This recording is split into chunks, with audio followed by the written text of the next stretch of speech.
Hey y'all, welcome to the Southern Appalachian Herbal Podcast. I'm Judson Carroll and I'm an herbalist. I'm also a wild crafter, a gardener, and herb grower. I'm coming to you from high atop the beautiful Blue Ridge Mountains of North Carolina, just a stone's throw from the Tennessee line, overlooking the Pisgah National Forest. Absolutely surrounded by the bounty of God's green earth. I spent most of my life wandering these mountains and learning about plants from the old timers and all sorts of characters. On this show, we'll talk about herbs and how to use them, how to find them, how to grow them, how to make preparations. We'll talk about a lot of things. We can also talk about permaculture, homesteading, foraging, and living off the land. Most anything, really. You can email me at southernappalachianherbs@gmail.com if you have a question or a comment. You can also contact me through the Grow Network, where I'm a regular contributor and a moderator for the forums. And my blog is, of course, southernappalachianherbs@blogspot.com. All right, y'all. I'm going to sit my guitar down and let's talk about herbs.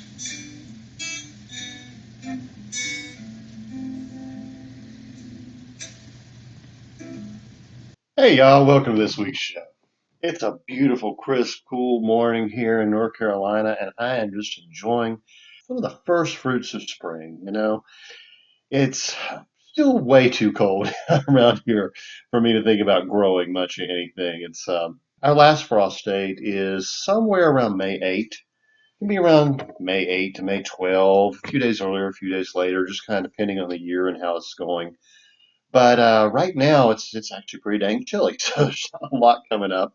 But because I grow a few herbs in pots or buckets, I can at least have access to some good fresh chives and parsley right now. And my favorite breakfast to make is an egg cocotte. I like to take whatever fresh herbs are in season that work with whatever else I'm putting in there.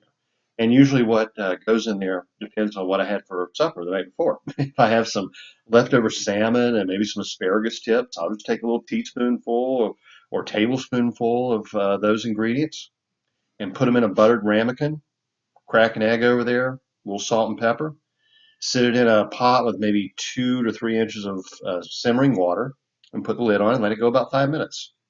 It is the easiest, cheapest, most simple breakfast imaginable.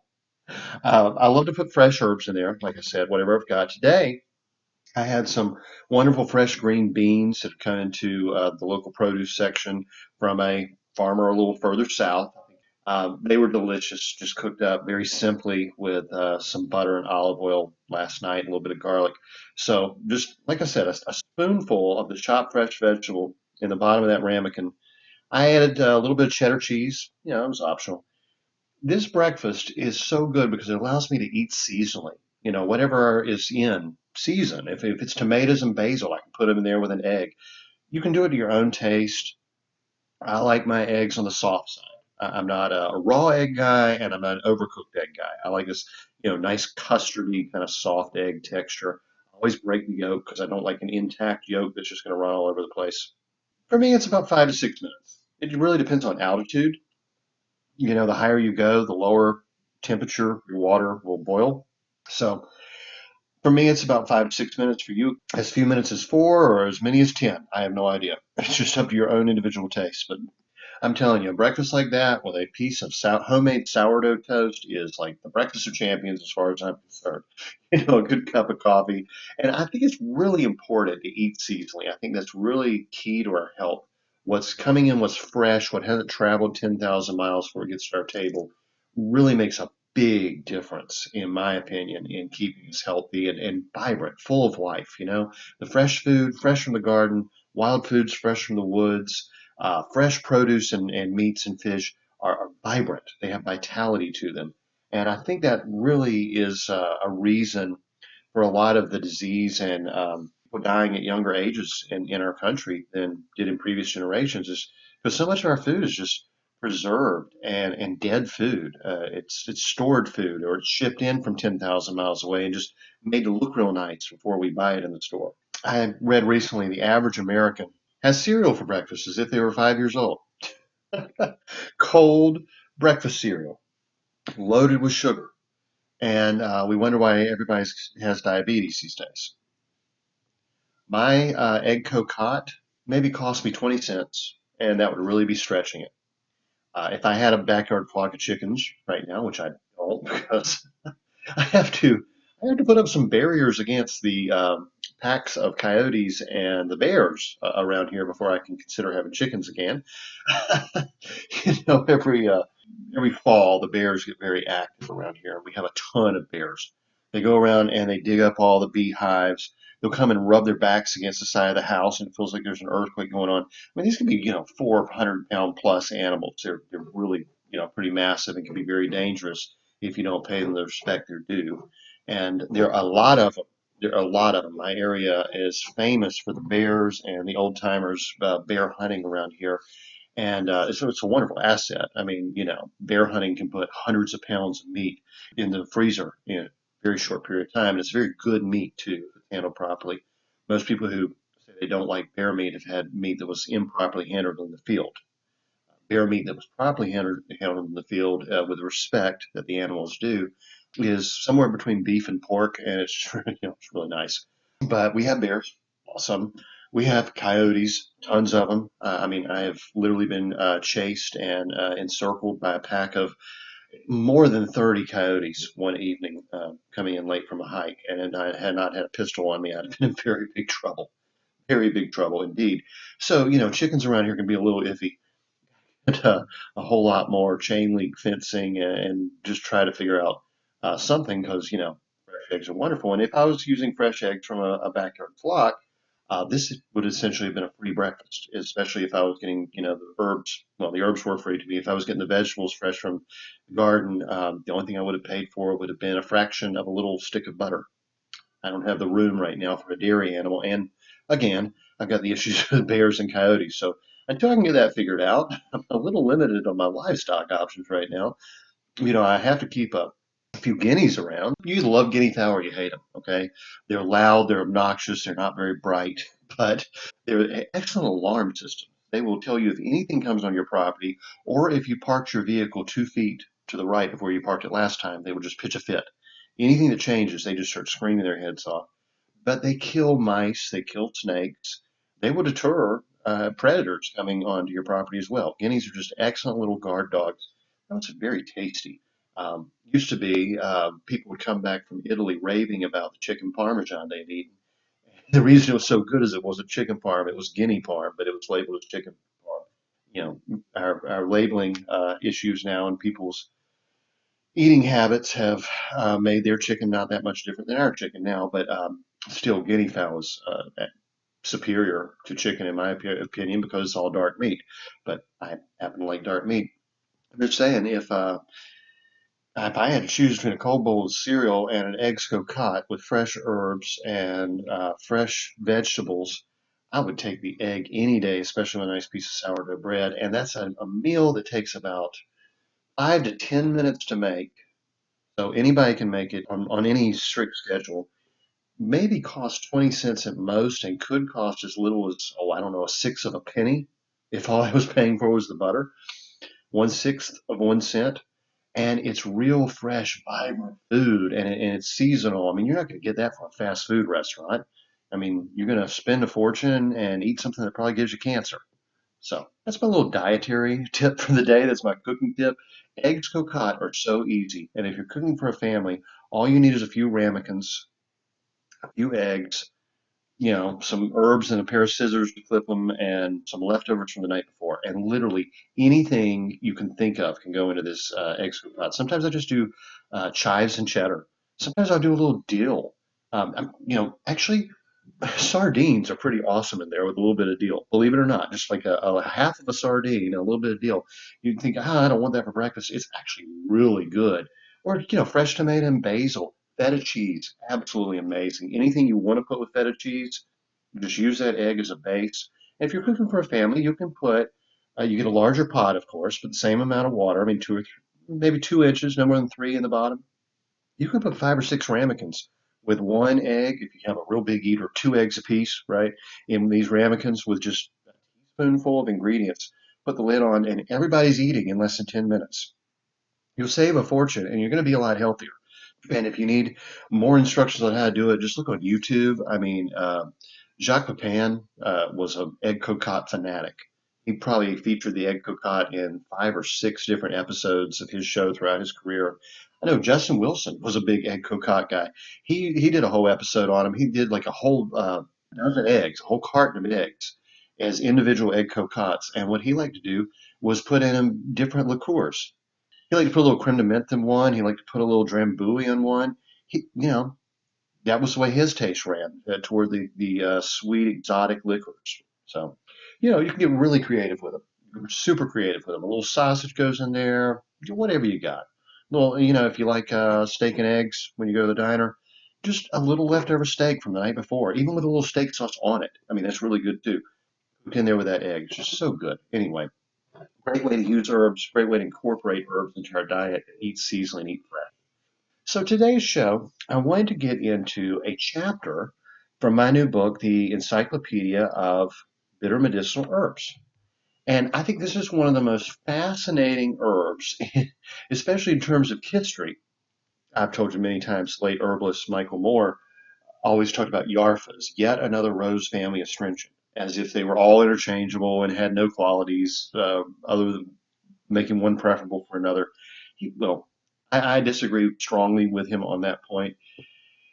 The agrimony is in the rose family. There are, I think, around 12 varieties of agrimony. Now, there's several herbs that are actually in the rose family. I mean, roses can be anything from the sweet-smelling flowers we think of as roses. In the same family are blackberries, apples. I mean, literally, apples and pears are a variety of rose, really. To like potentilla and just all kinds of different flowers and herbs. They're all astringent, and that's what he meant. Astringent dries up, it contracts the tissue. It can help with, anything from stopping diarrhea to stopping bleeding. I mean, anything where you need an astringent, a tonifying herb that'll kind of dry things out. That's what he meant by a yarfa. Well, agrimony is a very special yarfa, especially not only for its uses, which will kind of blow your mind, but it's historically one of the most significant herbs. Now, I'm not going to read, sentence at a time or anything out of my book. I mean, this is a long chapter. I spent 500 pages on 75 herbs, so you can imagine if I was to sit here and read to you a full chapter on each herb, it would be like a 3-hour show, probably for the next 75 shows. So I'm not going to do that. I'm just going to skim the surface. I'm going to tell you a little bit about agrimony. Agrimony that's usually used in herbal medicine is Agrimony eupatorium. Now, that's really important because there was a king who was one of the greatest herbalists of all time in the ancient world. I am probably going to butcher his name, but it was Mithridates Eupator. I've heard it pronounced different ways. I've heard it called Eupator. I've heard Mithridates. I don't know, but I'm going to say Mithridates Eupator. He was the ruler of the kingdom of Pontus from 120 to 63 BC. Now, at this time, there was a huge amount of competition, not just among countries, not just wars and wanting to take over territory, but among people in any given kingdom. Okay, the king's life was always in jeopardy, and the easiest way to kill a king without getting executed, if you were caught and unsuccessful, was through poison. So King Eupator decided to come up with what he called a universal antidote to all poisons. This is a real watershed moment in the history of herbal medicine because it's the first time we start seeing that like cures like idea coming into medicine, where you can take a little bit of what's toxic, so essentially your body gets used to it, or if you want to look at it from a homeopathic standpoint, that's a little different, that's energetic, but that would help prevent you from being poisoned by a larger amount of that same toxin. So he came up with what is known as theriac. Theriac is actually the ancestor to modern day medicinal bitters, digestive bitters, etc. Theriac was a universal antidote to all known poisons, and it had all kinds of weird stuff in there. I mean, he was afraid of being poisoned by venom from a poisonous snake, So they put viper's flesh in there. He was afraid of being, he was afraid of venom from scorpions, so there were scorpions in there. I mean, some of the stuff was pretty far out. One of the more reasonable herbs that he included was agrimony. Agrimony is a bitter herb. His Theriac went through hundreds, if not thousands, of variations through the next, over 2,000 years. Theriac was a popular medicine through the Middle Ages. It was a popular medicine in Elizabethan England. The various formulas were formalized. There were specific Theriacs sold by different pharmacists and different companies, and was actually considered to be an effective medicine in the plague, various plagues. It wasn't always as weird as his formula. It wasn't always as simple as it is in its common day, where Theriac is often referred to as a combination of just three herbs, including valerian and cinnamon. The third herb's not coming to me right now, but I'm sure I'll get to that at some point. In modern day use, like I said, we use just bitters, and that can be anything from Swedish bitters to Agnesura cocktail bitters, or whatever your favorite cocktail bitters are. They're still good for health. I've talked about that a lot before, so I'm just going to get back to agrimony specifically. Agrimony is a nice bitter herb that has really interesting properties. Uh, Pliny the Elder, writing, I guess, 200 years after King Jupiter, said it was an herb of princely authority. I mean, he thought it was just very, very medicinal. Dioscorides, I guess maybe 100 years after Pliny, actually, included in the Materia Medica, he recommended it for healing hard to heal wounds and ulcerated wounds externally and internally as a help for dysentery, which, like I said, an astringent herb can help stop diarrhea. But interestingly, he also recommended it for serpent bites. So it seems King Eupator may have been onto something there. In the Middle Ages, in the monastic medicine, agrimony continued to be just incredibly popular and very useful. Our first herbal book written after the fall of Rome in the monastic period was Hortulus by Walfrid Strabo in the 800s. He grew it in his garden. It was one of the medicinal herbs he grew in his little monastery garden. He said that among the virtues of the plant, he said the plant was crushed and included in wine. It would quench the most violent stomachache. He actually said if an enemy blade happens to wound us, he said pounding the shoots and putting them on the open plates would heal the wound, would help stop the bleeding. So it's also a very old soldier's herb for that reason. And he said that if the herb was combined with sharp vinegar, your full strength would soon be returned. He considered it a tonic and restorative herb, especially after a wound or an illness. Now, St. Hildegard von Bingen, wow, did she write about agrimony? She attributed to this herb, writing in about 1100, she said it could cure insanity, and it would clear knowledge and understanding. It would purge the stomach and intestines of mucus. It would get rid of phlegm and congestion in the lungs and nose. I mean, she went on and on about the qualities of agrimony. Like you, honestly, she considered it one of the most powerful and useful herbs of all, especially for the stomach and for the eyes.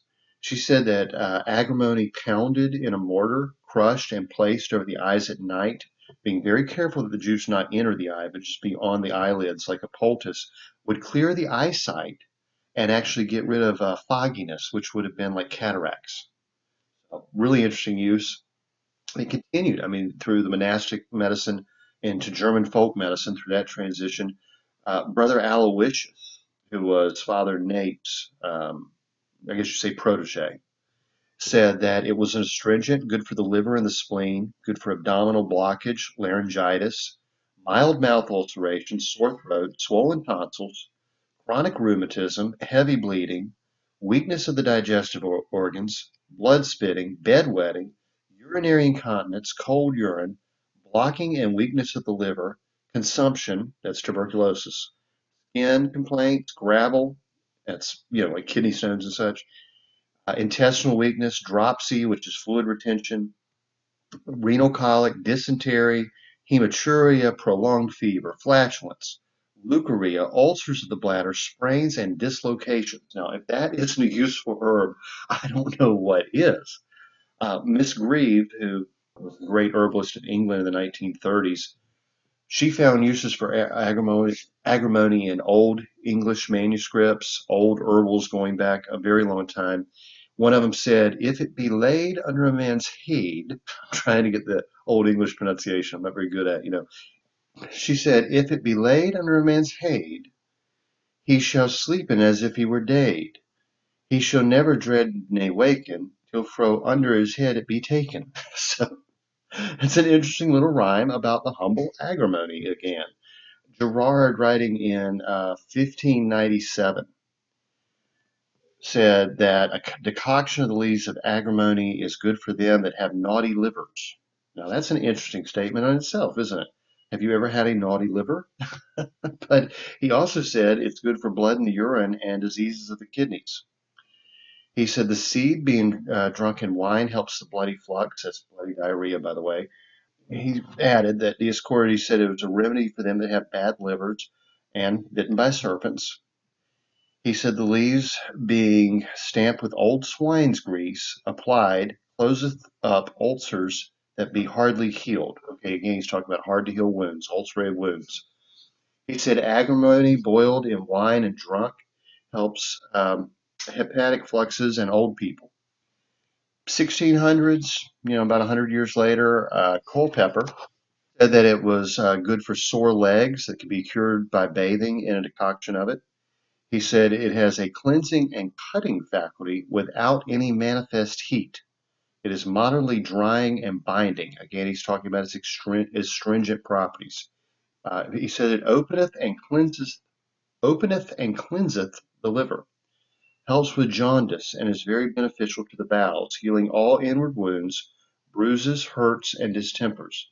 The decoction of the herb made with wine and drank is good against the biting and stinging of serpents. So again, I have no idea if this herb, if agrimony actually does anything for snake bites, but for 1600 years, people thought it did.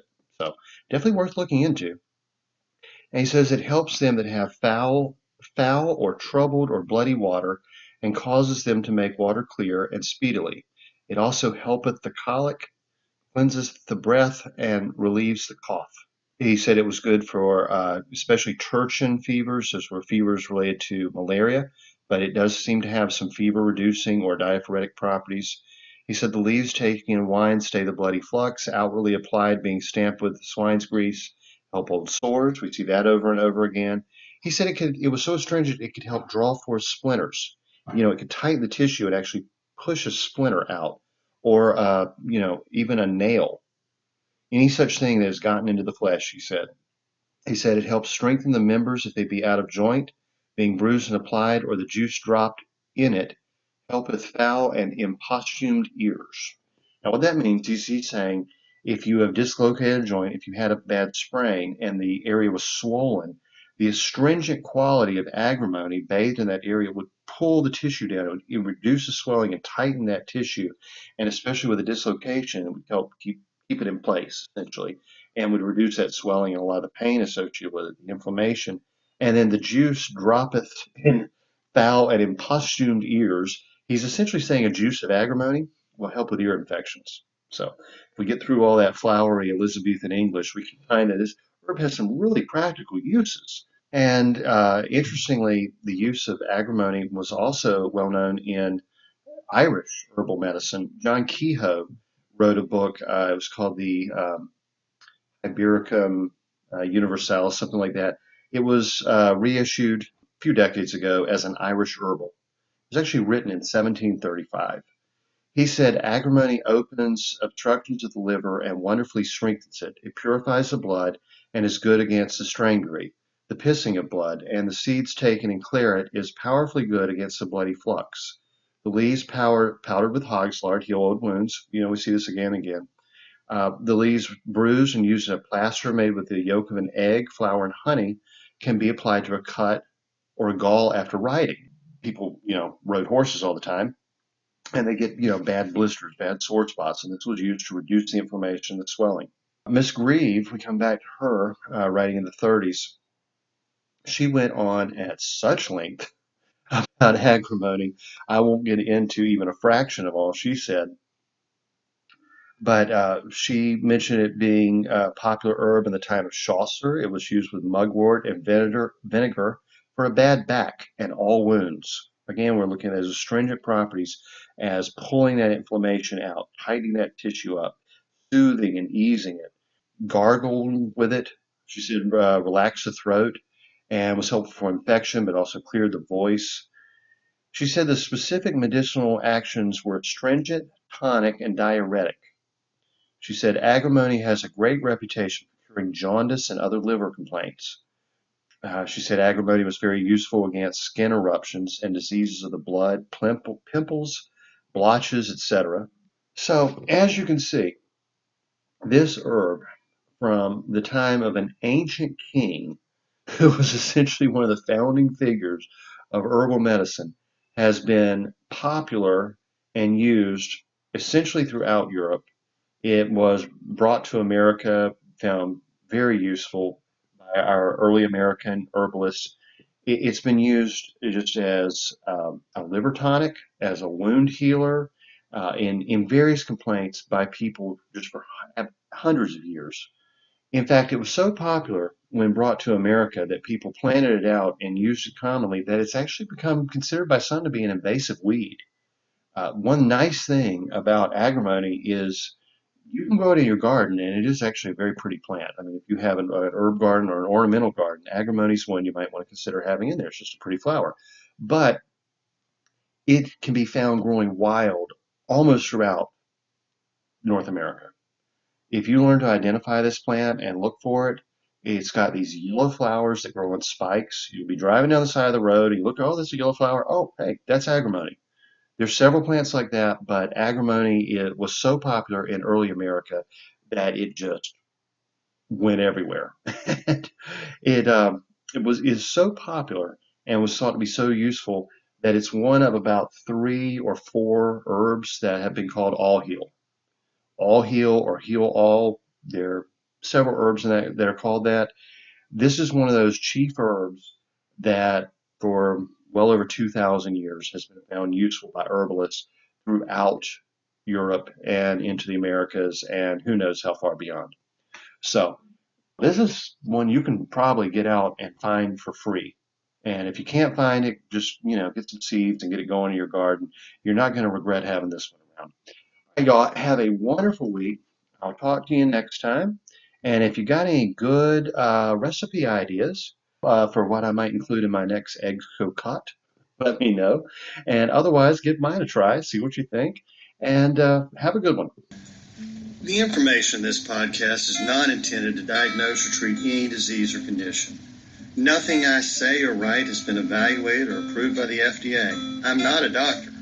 The U.S. government does not recognize the practice of herbal medicine, and there is no governing body regulating herbalists. Therefore, I'm really just a guy who studies herbs. I'm not offering any advice. I won't even claim that anything I write or say is accurate or true. I can tell you what herbs have been traditionally used for. I can tell you my own experience and if I believe an herb has helped me. I cannot nor would I tell you to do the same. If you use an herb anyone recommends, you are treating yourself. You take full responsibility for your health. Humans are individuals and no two are identical. What works for me may not work for you. You may have an allergy, a sensitivity, an underlying condition that no one else even shares and you don't even know about. Be careful with your health. By continuing to listen to my podcast or read my blog, you agree to be responsible for yourself, do your own research, make your own choices, and not to blame me for anything ever.